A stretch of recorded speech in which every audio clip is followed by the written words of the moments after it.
கர்த்தருக்கு ஸ்தோத்திரம். கர்த்தர் நல்லவர். இந்த நாள் இருட்டோட ஜெபத்துக்கு வந்திருக்குதான தேவ பிள்ளைகள் யாவரையும் மீண்டுமா இயேசுவின் வல்லமை ஊழியத்தின் சார்பாக வாழ்த்துகிறோம், வரவேற்கிறோம். கர்த்தர் ஆசீர்வதிப்பாராக.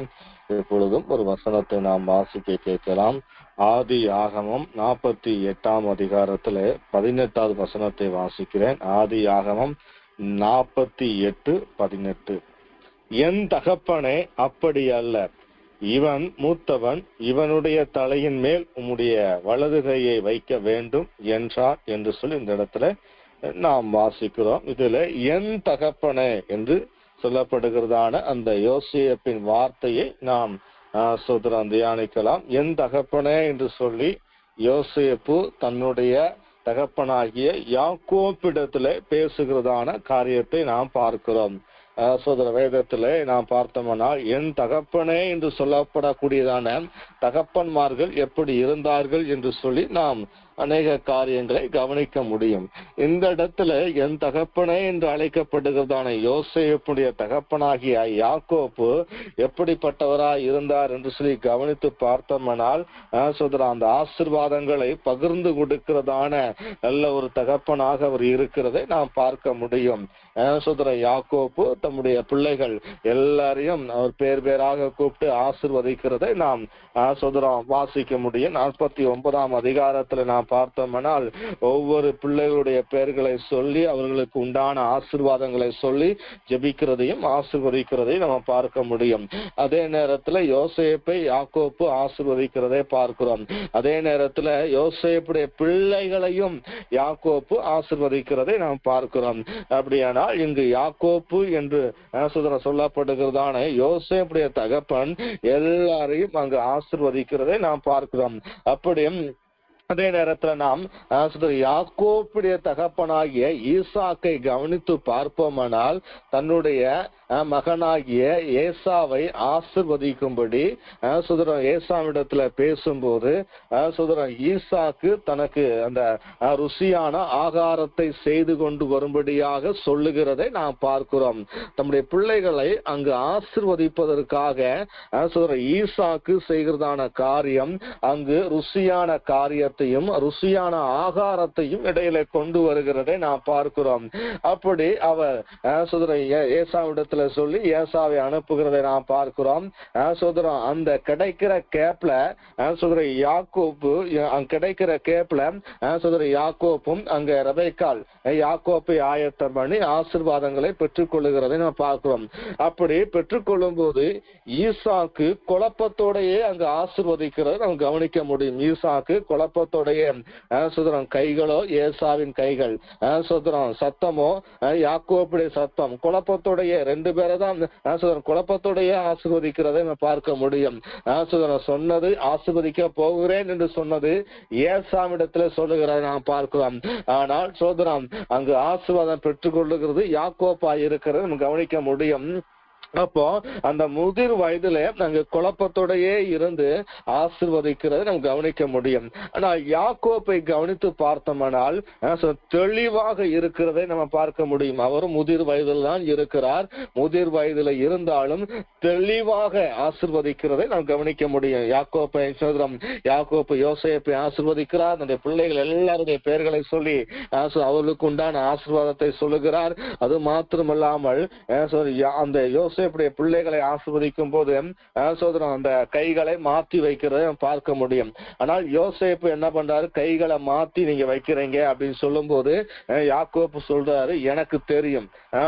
அந்த வசனத்தை நான் கவனித்து பார்த்தோம்னால் அங்க அழகாய் சொல்லப்பட்டு இருக்கிறதை நான் பார்க்க முடியும்.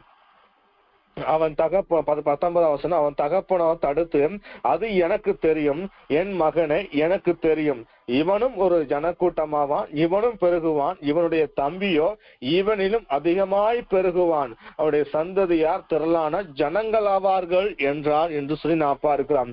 அப்போ அது எனக்கு தெரியும் என்று சொல்லி அவர் யாக்கோப்பு தெளிவாய் சொல்லுகிறதை, தெளிவாய் இருக்கிறதை நாம் இங்கு பார்க்க முடியும். அப்போ அந்த முதிர் வயதிலும் தெளிவாக இருந்து அங்கு ஆசீர்வாதங்களை பகிர்ந்து கொடுக்கிறதான ஒரு நல்ல தகப்பனாக யாக்கோப்பு கண்கோப்பு இருக்கிறதை நாம் இங்கு கவனிக்க முடியும்.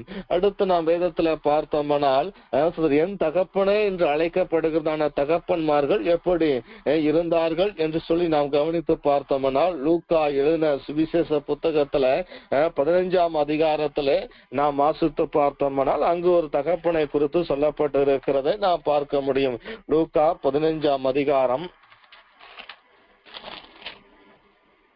15ஆம் அதிகாரத்துல வாசிக்கிறேன்.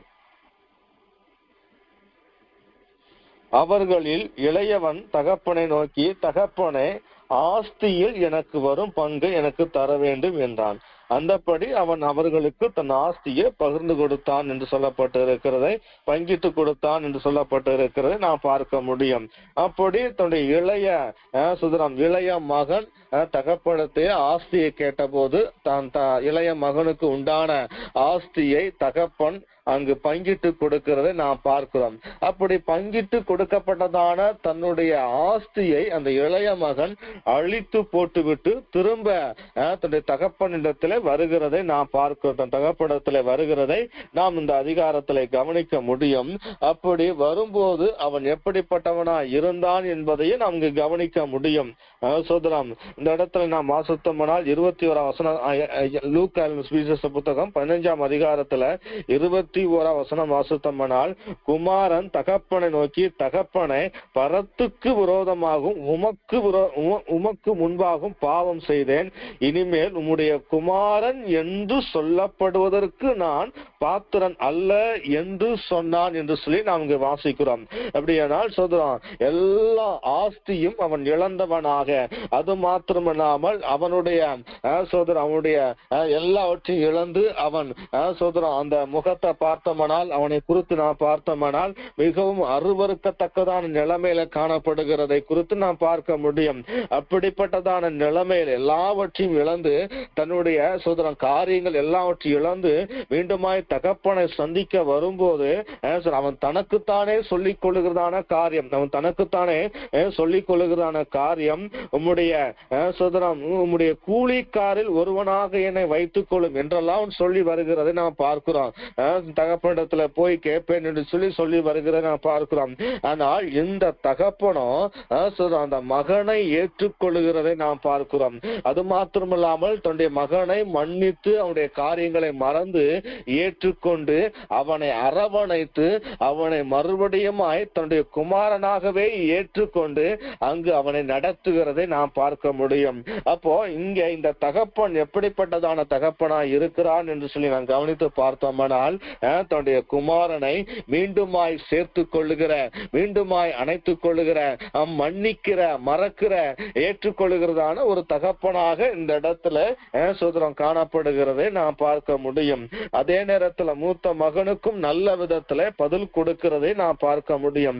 அப்போ ஒரு தகப்பன் என்று சொல்லப்படுகிறதான தகப்பன் எப்படி இருக்க வேண்டும் என்று சொல்லி நாம் பார்த்தோம்னால், அங்கு பிள்ளையுடைய காரியத்தை மறந்து மன்னித்து ஏற்றுக்கொண்டு அவர்களுக்கு உண்டான சகல கடமைகளையும் காரியத்தையும் செய்கிறதான ஒரு நபராக இந்த தகப்பன் செயல்படுகிறதை நாம் பார்க்க முடியும். அதே நேரத்தில் இன்னொரு தகப்பனை குறித்து நாம் பார்த்தோம்னால் 2 ராஜாக்கள் 13ஆம் அதிகாரத்துல 14ஆம் வசனம் வாசித்தோம்னால் அங்கு எலிசாவை குறித்து சொல்லப்பட்டு இருக்கிறதை நாம் பார்க்க முடியும். சோதரம் அதே நேரத்துல 2 ராஜாக்கள் 2ஆம் அதிகாரத்துல 12ஆம் வசனம் வாசித்தோம்னா அங்கு எலிசாவையும் எலியாவையும் குறித்து நாம் பார்க்க முடியும். இந்த இடத்துல சோதரம் இந்த தகப்பன் தீர்க்கதரிசிகள் சோதரம் சில நேரத்துல தகப்பன்மார் என்று அழைக்கப்படுகிறதை நாம் வேதத்துல வாசிக்க முடியும். எலிசாவை குறித்து நாம் வாசித்தோம்னால் 2 ராஜாக்கள் வாசிக்கும் போது அங்கு எலியா எப்படி இருந்தார், எலிசாவுடைய காரியம் என்ன என்று சொல்லி கவனித்து பார்த்தோம்னால் அங்கு வரங்களை பகிர்ந்து கொடுக்கிறதான ஒரு தகப்பனாக எலியா செயல்படுகிறதை நாம் பார்க்க முடியும். 2 ராஜாக்கள் 2ஆம் அதிகாரம் 12ஆம் வசனம் வாசிக்கும் போது அதை எலிசா கண்டு, என் தகப்பனே, என் தகப்பனே, இஸ்ரவேலுக்கு ரதமும் குதிரை வீரருமாய் இருந்தவரே என்று புலம்பினான். அவனை அப்புறம் காணாமல் தன் வஸ்திரத்தை பிடித்து 2 துண்டாக கிழித்தான் என்று சொல்லப்பட்டு இருக்கிறதை நாம் இந்த இடத்துல பார்க்கிறோம். இங்கு எலியா என்று சொல்லப்படுகிறதான தகப்பன் எலிசாவுக்கு எப்படிப்பட்டதான ஒரு தீர்க்கதரிசியா இருந்தார் என்று சொல்லி நான் பார்த்தோம்னால், எலியாவிடத்துல எலிசா ரெட்டிப்பாய் ஆவியின் வரம் வேண்டும் என்று சொல்லி கேட்ட போது அரிதான காரியத்தை கேட்டாய் என்று சொல்லி எலிசா தீர்க்கதரிசி ரெட்டிப்பான வரத்தை பெற்றுக் கொள்வதற்கு ஏதுவாக எலியா காணப்படுகிறதை நாம் பார்க்கிறோம். அப்போ இங்கே தீர்க்கதரிசி ஆகிய எலியா என்று சொல்லப்படுகிறதான அந்த தகப்பன் எப்படிப்பட்டதான ஒரு தகப்பனா இருக்கிறார் என்று சொல்லி நான் கவனித்து பார்த்தோம்னால், தன்னை பின்பற்றி வருகிறதான தன்னுடைய சீசனாக தன்னை பின்பற்றி வருகிறதான எலிசாவுக்கு அங்கு வரங்களை பகிர்ந்து கொடுக்கத்தக்கதான ஒரு நல்ல தகப்பனாக, ஒரு தீர்க்கதரிசியாக தன்னை பின்பற்றி வருகிறதான எலிசாவுக்கு நல்ல ஒரு உதாரணமாக இருந்து அவர் செல்லுகிறதை நாம் பார்க்கிறோம். அப்போ இங்கு தன்னை தகப்பன் என்று அழைத்ததான எலிசாவுக்கு எலியா செய்ததான காரியம், அவன் அந்த அக்கினிமயமான ரதங்களை எடுத்துக்கொள்ளப்படும் போது இரட்டிப்பான வரங்கள் பெற்றுக்கொள்ளத்தக்கதற்கு ஏதுவாக எலியா செயல்படுகிறதை நாம் இந்த இடத்துல கவனிக்க முடியும். அடுத்து நான் பார்த்தோம்னால், எலிசாவை குறித்து நான் பார்க்கும்போது 2 ராஜாக்கள் 13ஆம் அதிகாரத்துல 14ஆம் வசனம் வாசிக்கிறேன். சூத்திரம். நாம் இந்த எலிசாவை குறித்து நாம் வாசித்தோம்னா, அங்கு ராஜாவாகிய ஒரு மனிதன் வந்து கேட்கும் போது அந்த இடத்துல அந்த ராஜாவுக்கு ஆசீர்வாதத்தை அங்கு பகிர்ந்து கொடுக்கிறதான ஒரு தீர்க்கதரிசியாக எலிசா செயல்படுகிறதை நாம் பார்க்க முடியும். அப்படி இந்த தகப்பன்மார் என்று அழைக்கப்படுகிறதான தீர்க்கதரிசியானாலும் சரி, அங்க தகப்பன்மாராய் செயல்பட்டதான யாக்கோப்பு அடுத்த இவைகளெல்லாம் பார்க்கும் போது ஆசீர்வாதங்களை பகிர்ந்து கொடுக்கிறதான நபர்களாகவும் தன்னுடைய பிள்ளைகளை ஏற்றுக்கொள்கிறதான நபர்களாகவும் காணப்படுகிறதை நாம் இந்த இடத்துல பார்க்கிறோம். அதே நேரத்தில் நாம் தாவீது சவுலை தகப்படை என்று சொல்லி நாம் அழைக்கிறதை நாம் பார்க்க முடியும். சவுலை குறித்து நாம் பார்க்கும்போது, சவுல் தாவீதை அநேக நேரத்தில் அழித்து போடும்படி, கொலை செய்யும்படியாய் தாவீதை தேடி வருகிறதை நாம் பார்க்க முடியும். அப்படிப்பட்டதான அந்த சூழ்நிலையிலும் சவுல் தாவீதை தேடி அழித்து போடும்படியாக வரும்போது கூட தாவீது அங்க சவுலை தகப்பனை என்று அழைக்கிறதை நாம் பார்க்கிறோம். அப்படி அழைக்கும் போது அங்கு சவுல் அந்த நேரத்துல தாவீதிடத்துல வந்து தாவீதுக்கு பட்சமாய் பேசி கடந்து சென்றாலும், ஆனால் சவுல் எப்படி செயல்படுகிறார் என்று சொல்லி நான் பார்த்தோம்னால் தாவீதுக்கு விரோதமாகவே செயல்படுகிறதை நாம் பார்க்க முடியும்.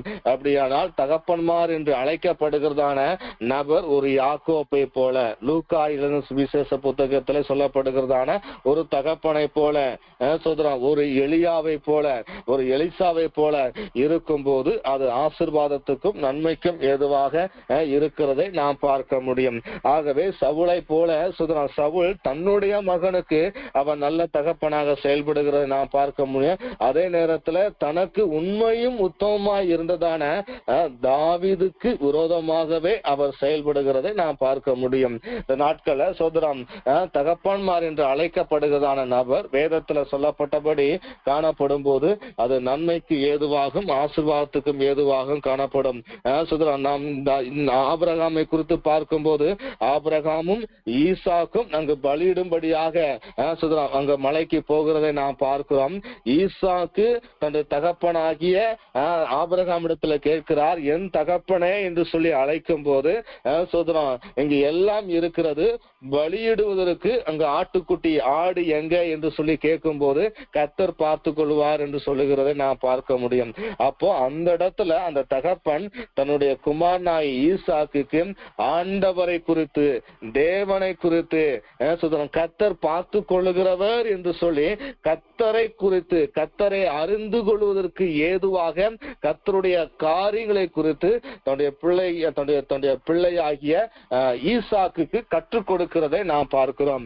அப்போ ஒரு தகப்பன்மார் எப்படி இருக்க வேண்டும் என்று சொல்லி நாம் பார்த்தோம்னா தன்னுடைய பிள்ளைகளுக்கு ஆண்டவரை குறித்து, ஆண்டவருடைய காரியங்களை குறித்து, ஆண்டவருடைய நாமங்களை குறித்து கற்றுக் கொடுக்கிறதான ஒரு தகப்பனாக அங்கு ஈசாக்குக்கு ஆபிரகாம் செயல்படுகிறதை நாம் பார்க்கிறோம்.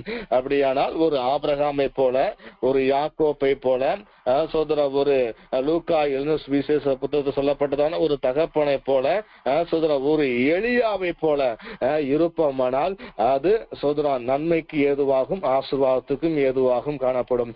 ஆகவே அப்படிப்பட்டதான நல்ல ஒரு ஆவிக்குரிய தகப்பனாக இருக்க தேவன் நமக்கு கிருபை பாராட்டும்படி இந்த காலைகளில் நாம் யாவரும் ஸ்தோத்திரம் பண்ணுவோம். ஸ்தோத்திரம் ஸ்தோத்திரம் ஸ்தோத்திரம் ஸ்தோத்திரிக்கிறோம் தகப்பனே. ஆண்டவரே அப்பா துதிக்கிறோம், ஆண்டவரே அப்பா துதிக்கிறோம். ஸ்தோத்திரம் ஸ்தோத்திரம் ஸ்தோத்திரிக்கிறோம் தகப்பனே.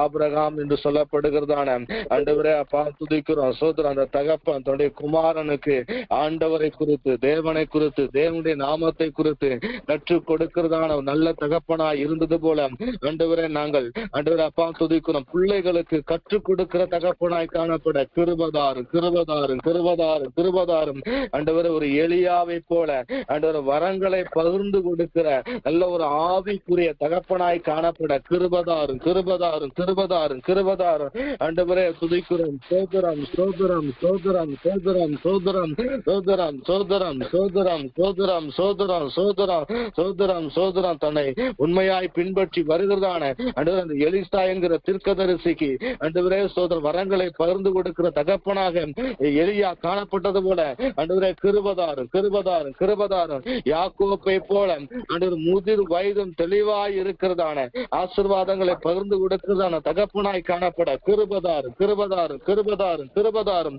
ஆண்டவரே துதிக்கிறோம். சோதரிக்கிற தகப்பனம் லூக்கா விசேஷ புத்தகத்தில் சொல்லப்பட்டதான ஆண்டவரே ஒரு தகப்பனை போல காணப்பட கிருபதாரும் கிருபதாரும் கிருபதாரும் கிருபதாரும் ஆண்டவரே அப்பா துதிக்கிறோம். சோதரம் சோதரம் சோதரம் சோதரம் சோதரிக்கிறோம் தகப்பனே. ஆண்டவரே அப்பா துதிக்கிறோம் துதிக்கிறோம். சோதரம் சோதரம் சோதரம் சோதரம் சோதரம் சோதரம். ஆமென் ஆமென் ஆமென். பரலோகத்தின் ஆண்டவரே துதிக்கிறோம் சோதரிக்கும் தகப்பனே. தகப்பனே இன்று அழைக்கப்படுகிறதான தகப்பன்மார்கள் வேதத்தில் காணப்பட்டபடி காணப்பட கிருபை தரும்படியாய் துதிக்கிறோம் ஸ்தோத்தரிக்கிறோம் தகப்பனே. தொடர்ந்து மீதமுள்ள நேரங்களை நடத்தி தரும்படியா ஜெபிக்கிறோம் தகப்பனே. தொடர்ந்து பரிசுத்த ஆவியானதாமே அபிஷேகத்தில் நடத்தி தரும்படியா ஜெபிக்கிறோம். இயேசு கிறிஸ்து மூலம் ஜெபிக்கிறோம் நல்ல பிதாவே. ஆமென் ஆமென்.